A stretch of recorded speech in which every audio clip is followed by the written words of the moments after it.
Welcome to this session. My name is Katie Vaughn.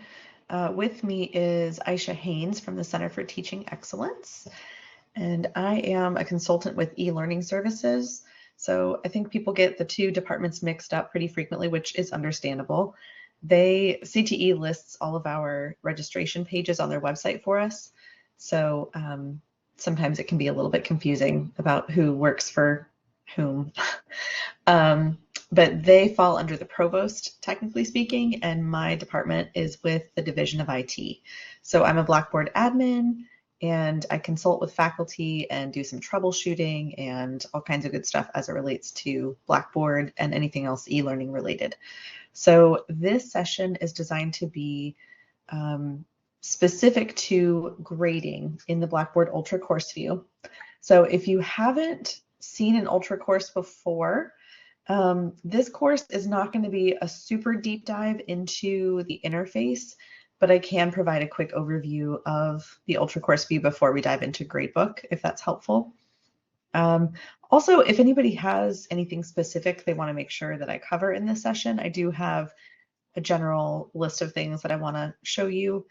But if you have a specific functionality that you need in Gradebook, or if you have a question about how to use something, feel free to stick that in the chat, and I will either address it, or as I'm presenting, Aisha can ping me and let me know that there's a question to make sure that I address everybody's questions. I want to make sure that you don't leave confused at the end. So hopefully we can get you feeling pretty confident as we are prepared to move forward with Ultra Course View, and your courses for fall of 2024 will be in the Ultra course view. So that's why we want to make sure you're as comfortable as you can be before that happens. So the last thing I want to say before I start demoing is I did go ahead and, based on the list of registrants that I was given, I created an Ultra Sandbox course for everyone who didn't have one already. So if you haven't looked yet, feel free to go into your courses, and you can search for the word sand or sandbox, and you should find your Ultra Sandbox in there. And that's just a practice place for you to use for your own purposes. You can either put some real content in there, or you can just click some buttons and get more comfortable with it that way. So just so you know, that's there for you. So as we go into this demo course, before I click it, I'm just going to point out really quickly that the Ultra course view does integrate nicely with this global view of Blackboard. This is what we admins refer to as Ultra base navigation. You'll probably never need to know that, but that's okay. But these items here on the left kind of coordinate with some of the items you'll see in the course. So it should make sense. The calendar you'll see, messages, grades, those types of things. There's a global level of those buttons, and then there's the course level of those, and they work together. So I'm going to go into my demo, and this is what an Ultra course looks like, or can look like. This is one that I've kind of spent some time with and have been putting some content things into. The first thing that you'll notice if you're somewhat new to Ultra is the format, the layout. So we have a menu across the top here, and then we have a menu along the left side of the page. And then all of your course content is going to live right here in the center of the page. We have the top menu, the side menu, and then the course content. So in an original course, you had all of the anchor points to your course along the left side, and those were content areas. So when you clicked on one of them, it was going to take you to a module or a folder or something in your course. In this view, all of your content is going to be here in the middle. And the reason behind this setup, a couple reasons, but consistency for students is one thing that they have in mind. Anthology, Blackboard's parent company, as they've been designing this, they want the student experience to be consistent from class to class. So in original, there's so much flexibility and customization that two courses may not look the same at all. And I think sometimes faculty members have seen that as a positive, but the feedback that we've gotten from students is that they are easily confused by two courses looking very different from each other and just not understanding how to navigate a course. So the idea behind this is, as long as you're organizing it in a way that makes sense, your students should be able to easily find what they need when they need it.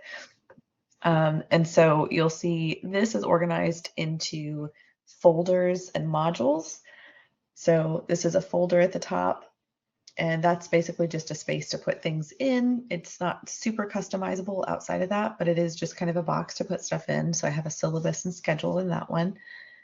And the modules are a little more customizable. So you'll see that I've added a little image with this module.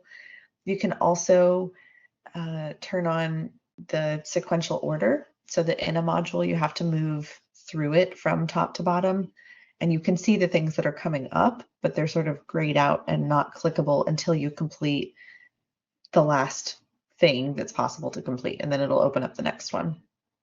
So there's a little more you can do with modules. So this is the instructor view. I can show you student preview as well. So student preview is up here at the top. That's always been a thing in Blackboard, but it is definitely useful as you're course building to just make sure that your students are seeing what they should see and they're not seeing what they shouldn't see. So this is the student view. You'll see this menu is a little bit smaller for students, and they also have these little bubbles that tell them what they have and haven't completed. This is called progress tracking. So this is a feature that I find pretty useful.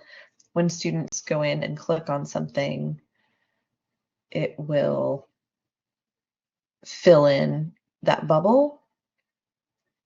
And so everything they interact with does that, and then they can actually check the little box to say, yes, I've completed this, I've done everything I'm supposed to do. And then that box is checked and they know that they're done and they've interacted with all the content in that folder or module. So that's kind of useful.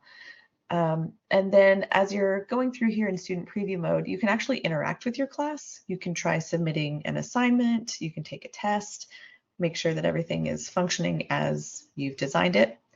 And when you exit student preview, you have the choice to discard the data or save the data.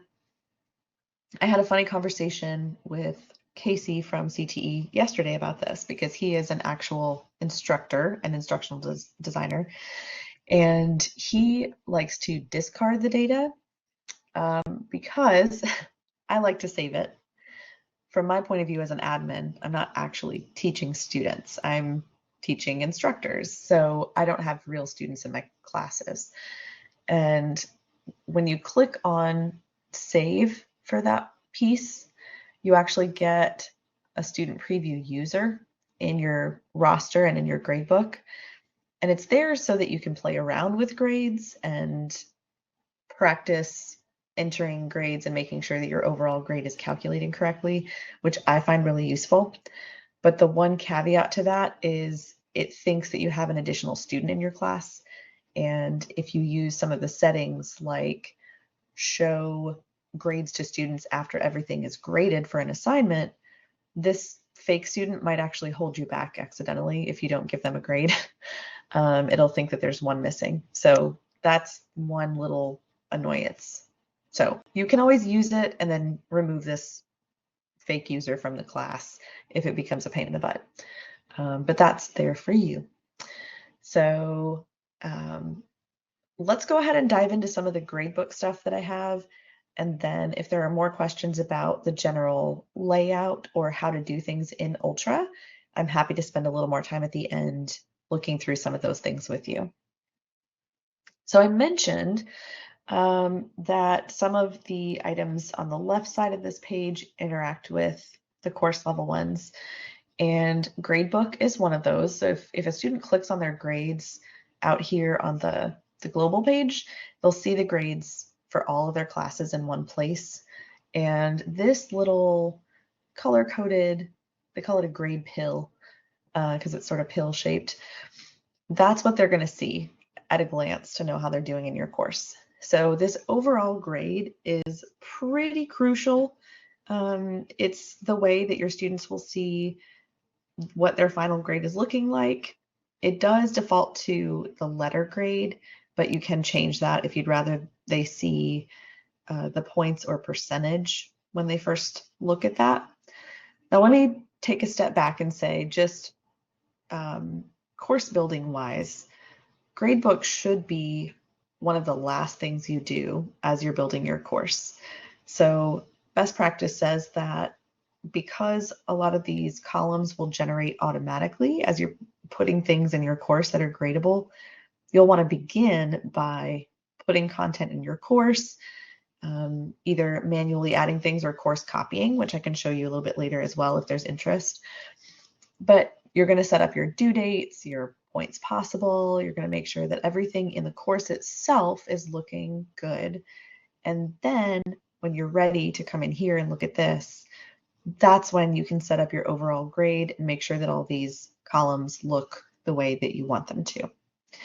So when you enter Gradebook and when it's empty, so maybe in your sandbox course, it's going to say set up your overall grade. So I'm going to go ahead and edit this and just show you what that looks like. So you have a couple options here.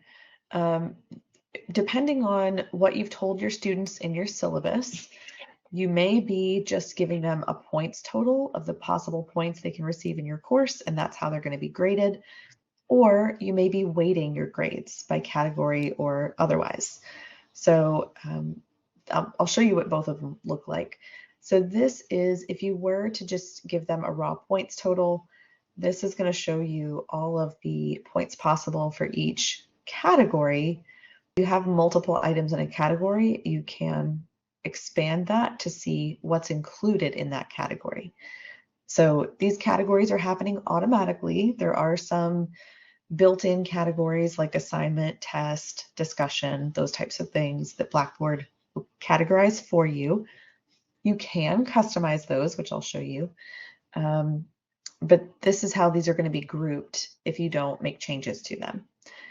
Now, if you want to completely exclude an item or category from the final grade, that's what this icon is for. Kind of, it's like the no smoking sign, but there's not anything in it. It's just the no symbol, I guess. When you click on that, it's going to completely exclude it from the final grade. It will not count. If you click this little, it's kind of an unlink icon, I guess, that is going to remove it from the category and make it a standalone item. So for example, this final exam was originally lumped in with tests, but I decided to make it its own category. So in order to do that, I hit this little, it was an unlink button, and now it's allowing me to link it back in. So if I change my mind and I decide I want the final to actually be a part of the tests percentage, I could click on that and it would put it back in with the tests. So that's what that looks like. So this is a quick way to look and see what's included and what you want or don't want to include with your points at the bottom. So if I were to toggle on the weighted total, in the original view of Blackboard, you may remember that there's a weighted total column that's its own thing. So this overall grade has essentially allowed you to choose between just the total and the weighted total. So depending on your preference, you just select the right thing at the top and then you just adjust this accordingly. So this is what the weighted would look like. So there are percentages attached to each category, and you can modify these, of course. So I have a couple things I've excluded. I had a homework category I decided not to use. So it has to add up to 100% for obvious reasons. But let's say I want this to actually be worth 5%. I can just type that in here, and then maybe this should be 15. So again, as long as I'm adding up to 100, we're good. But this works the same way as the points did. So if I wanted to exclude something from that group and make it its own, maybe participation is going to be its own category, I can unlink that and adjust these the way that I see fit. So as long as they're adding up to 100, great. It's a little annoying that they're 8.88 now, but this is a demo course, so it's okay. I could always relink this and There we are. We have our nice happy numbers.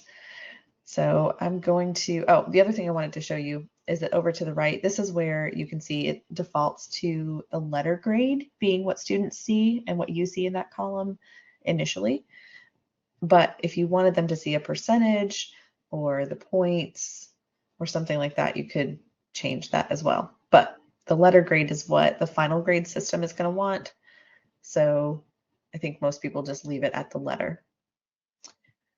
Now, if you wanted to change the grading schema, so what constitutes a B plus or a C plus, or I talked to somebody yesterday that said they basically have eliminated D as a letter grade. It basically just goes A, B, C, and then at a certain level, it's just considered a failing grade. So you can click on the settings way over here and see some of those customizable options. So when you click on that gear, we have grading schemas as the top item here. So you can click on that. And USC does not currently have a standard grading schema that I'm aware of, but your department or college might, or they might advise you one way or the other. So if you need to make a change to these, you can come in here and just click the three dots and delete a category or modify them. So that's where you can do grading schemas. Also in the settings, you have some choice as to the notifications that go out from Gradebook automatically. So if a student's grade dips below the number you specify, they'll receive a communication from Blackboard that says, hey, your grade has dropped. Just so you're aware, it's now below 60 or whatever you decide. And you receive some of these alerts as well. Number of missed due dates. So the default is if they've missed 3 assignments, they receive a notification.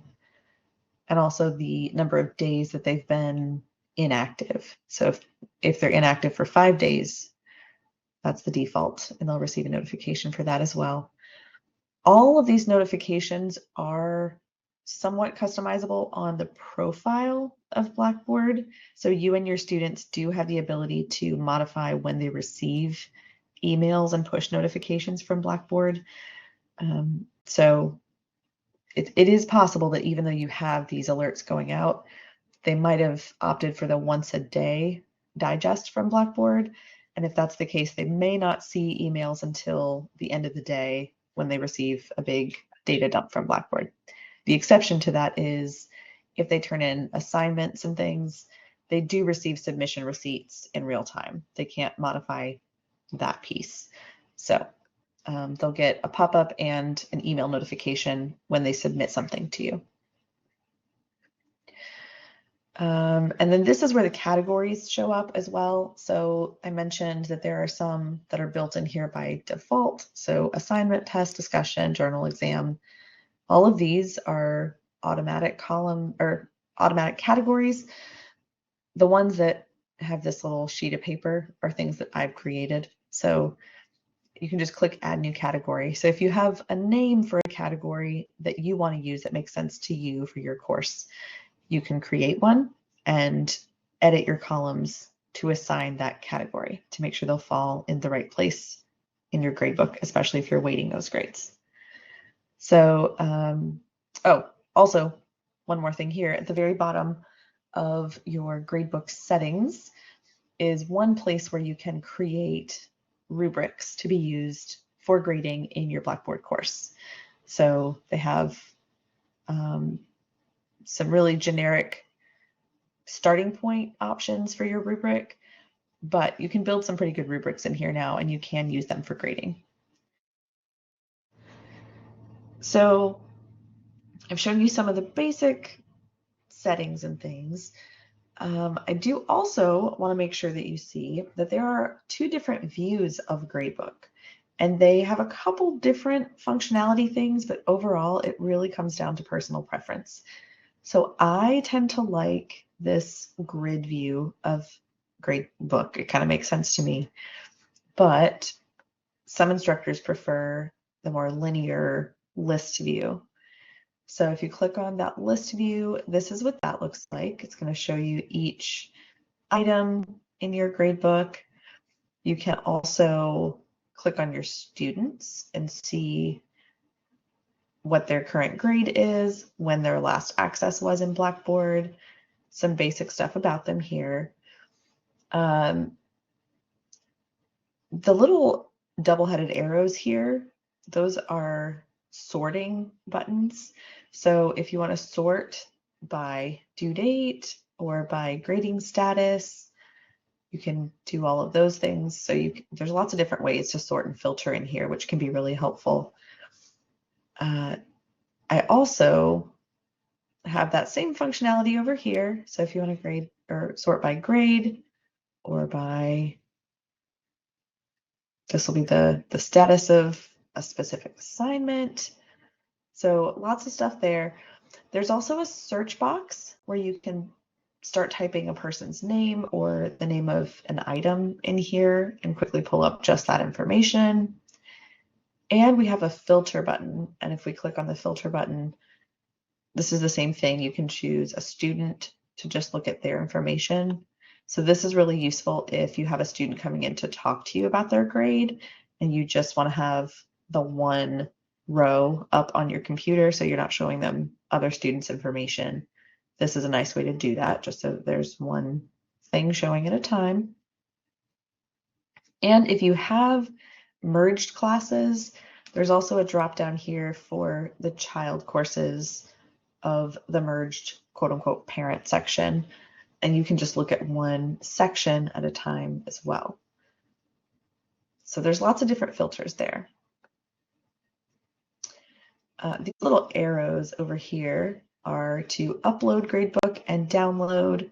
So if you are planning to work offline for some reason, let's say you're going to be on an airplane for a while and you want to enter some grades offline, you can download your gradebook to Excel, be working, adding things in Excel, and then you can re-upload that Excel document and it will fill in whatever is still needed here in Blackboard. So that works pretty well. That's pretty much the same functionality as has always been there, but just want to make sure you know where to find that. Creating a column. So you may find that there's something that you don't need your students to turn into you through Blackboard. Maybe it's an activity in person or a quiz that you're doing in class on paper, something that's not going to touch Blackboard. So if that's happening and you just need a place to put the grades, you can hover your mouse between columns here, or if you're in the list view, you can hover between columns this way, but it does the same thing. You can click that plus sign. Anywhere in Ultra that you see a plus sign is where you can create something new, by the way. So if you click on that and then add item, you can give it a name. So let's say in class activity, I'm going to make it visible to students.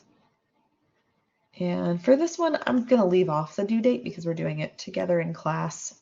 So I'm not going to make it show up on their calendar or anything like that. And I'm going to make it worth 100 and it's an assignment. So once I create it, it's going to show up here and I can click on it. And because this is a manual column, we're not going to expect to see anything from students, but you do have the opportunity to add feedback for your students. So you can type the grades in using this view, or if you prefer that grid view, you can also click right in here and give the grades this way. And then once you're done posting those grades, typing them in, you do have to make them visible to your students. So you see how some of these say posted and this one, these don't say that. So one of the differences about Ultra is the default is not to show things to students until you consent to showing them that thing. So If you're creating new content, it's going to be created hidden, and you need to click the visibility setting and make it visible. And for Gradebook, what that means is that you do have to go in and post. So what I like to do is just go ahead and enter everything in the column. And then when I'm done, I can go to the top level here and just hit post. Or in that list view, you can say post however many grades and post all, grades posted. And you can see now they do say posted.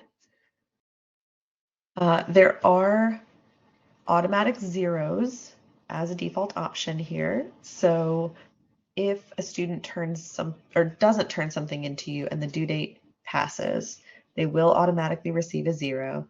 Now this assignment is interesting because this student received an automatic 0 because they missed the deadline, but I didn't turn off the ability to receive late work. So they submitted late. So there is a submission here, and I can choose, depending on the policy that I communicated to my students in the syllabus, I can choose to go ahead and provide a grade for this assignment, or I can choose to leave it at the automatic 0. If you have a policy where you lower the number of total points for the assignment, you can do that as an override grade. So let me go ahead and grade one of these so you can see what that looks like. So if I click in here and view the assignment, or view the attempt for the assignment, loading for us here. So I want to point out a couple things here about this grading page. Over to the left, you have a couple little categories. If this were a test, you could sort by questions, and you can actually grade by questions. So if you have a test, let's say you have a test where everything's multiple choice except for one essay question. Obviously, the multiple choice will be automatically graded by Blackboard because they know which answers are correct and they can do that for you. But you need to physically go through and manually grade the essay questions. So if you click on questions, then it'll list, you can click on the correct question, which would be the essay one. And then as you scroll down, you'll just see only the essay question, and you can just grade them one after the other in a line. And that just kind of streamlines the whole process a little bit. You can also sort this by needs grading. So if you know you've done most of the grading and you come back in here, you can just make sure to pull up the ones that still need to be graded and do them that way. So for the student, I can go in here and add comments and annotate.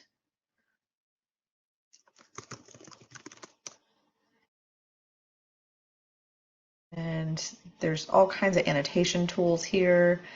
You can download it, you can print it, you can add a little stamp.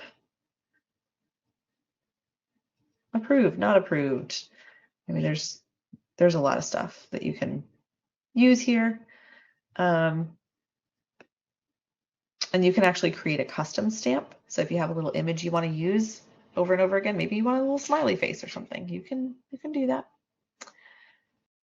So annotate it the way that you want to. And then over here to the right, you can pop out this feedback panel.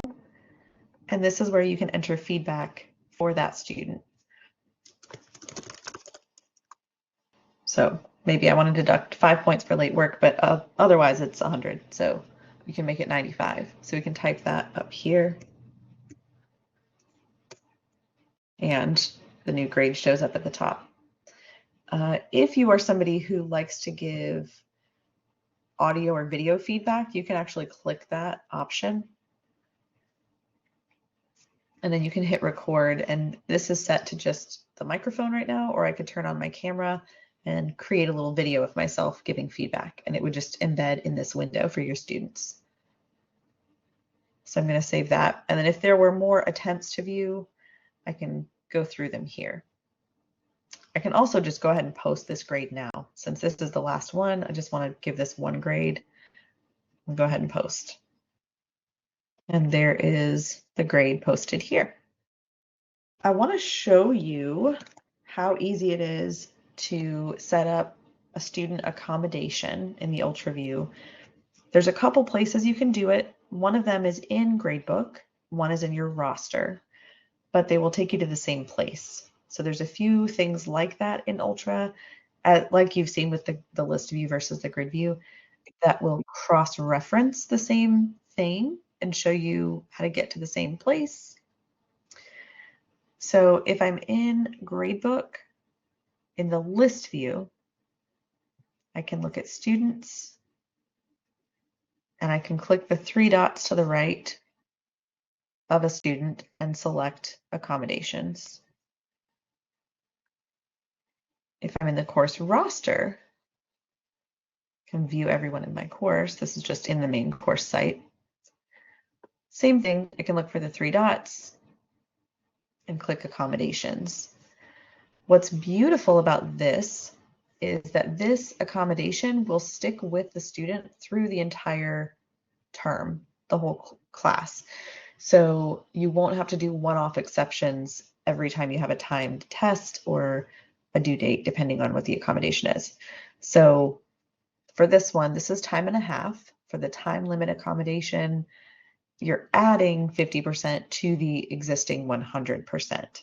So this was confusing to my team for a little while because we had to think through this because we thought we were putting in 150%, but they're asking you to put in the extra time percentage. So anything above 100% is what you're going to put in here. So time and a half, you're adding 50%. So all of these students with a little purple flag have some sort of accommodation, and they will automatically happen throughout the course. Was there a question? We have one from Linda. For papers, I give letter grades. However, after experimenting in my sandbox, I don't seem to be able to enter a letter grade rather than a number. What am I missing? Okay, let's go look at that. So let's look at an assignment that was turned in through Blackboard. So another cross-referencing kind of situation. I just went into Gradebook and clicked on an assignment. And by default, you'll see the submissions that are turned in because, of course, it's Gradebook. But I can also click Content and Settings and get back to the assignment itself and make changes to it there if I want to. So I can find it in my course, or I can find it through Gradebook and then just click that Content and Settings. So if I click on the assignment settings, that little gear, I can scroll down and say grade using points, and I can change that to letter if I want. So if you want the grade to show up as a letter, you can just change the way that it's displayed. Save, and then let's look at what our assignment 1 looks like. And they'll show up as a letter grade there. All right. Thank you, Katie. And one more question from Melissa. If you give audio or video feedback, how can the student download or save it? That is a great question. Do you know, I've taught a lot of people to do this and I've never actually tried it. So maybe we should just do a quick test and see what that looks like. So let me go to actually this one because that's my student preview user and it's easy for me to flip over to that. So if I go to view and I pop this out and open my feedback, I'm going to edit my feedback. So let's do video.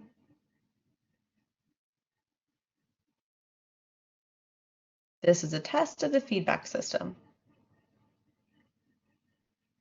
Okay, and then we will save and exit. You can also delete the recording and start over if you cough or say the wrong thing. You can have multiple attempts there. Okay, and so our recording is there. I'm going to save the changes and it's attached. So let's go out to our student preview mode. So I posted it to my student preview user. Start preview. And the student can also click on Gradebook just to see their own grades. This girl's not doing too great because there's a lot of late work and missing work here. But assignment 2 is here, and you can see there's feedback over there. So they can click on it, your grade, and then they can click on the attempt information And here's the recording, so they can see your feedback. Click on that recording. And there's even a closed caption option, which is kind of nifty. So it does not appear that they can download or save it, right? It does not look that way. I think it's just going to be housed within Blackboard. I don't think there's an option unless they screen record it or something, but it's not downloadable, doesn't look like. All right, and back to that previous question from Linda, in terms of the grades, letter grades, can she enter it as a letter grade? Yeah, you should be able to. Let's try to just.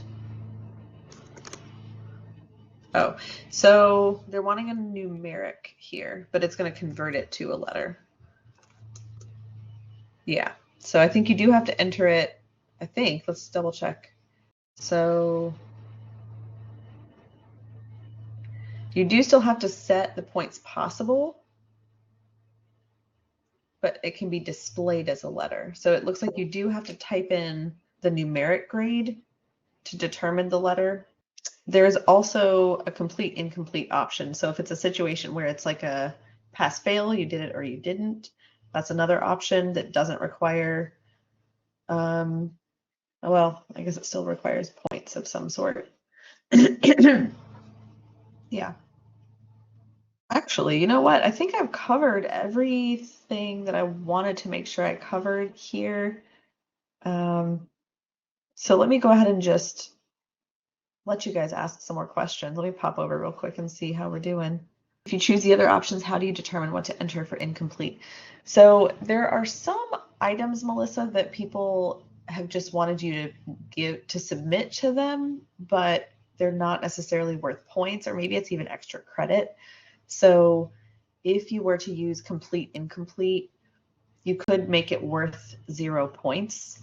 And if you enter any value above 0, it'll be considered complete.